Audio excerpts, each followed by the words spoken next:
Hello, I hope you're having a good week.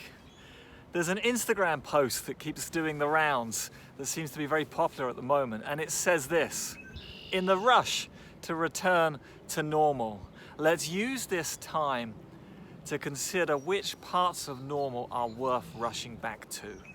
It's quite a good quote, it's a good idea. This time is a unique time, and whilst many of us want it to end really soon, I do believe there's something of God to be found in this time. Sometimes we comment that we can hear more birds, or that there's less noise in general, and that's true because there's less activity, less people moving around.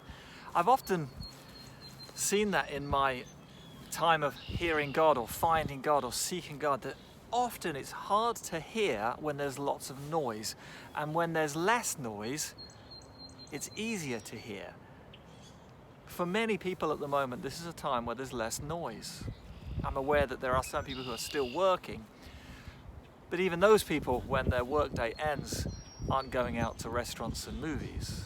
We find ourselves in a time where there is some space, where there is a gap, and where there is considerably less noise.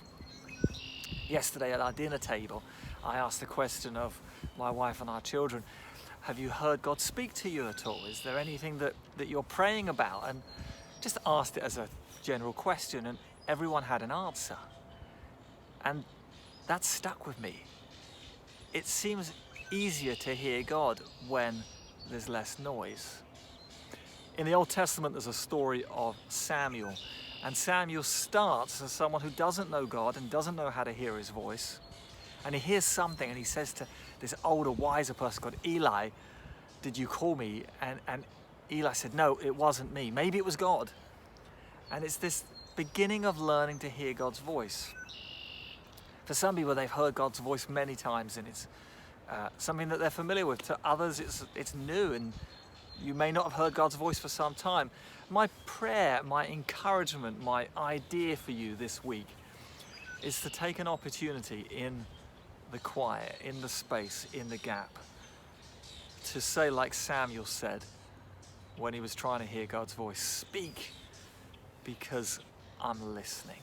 Speak, Lord, because your servant is listening. May you hear God's voice this week.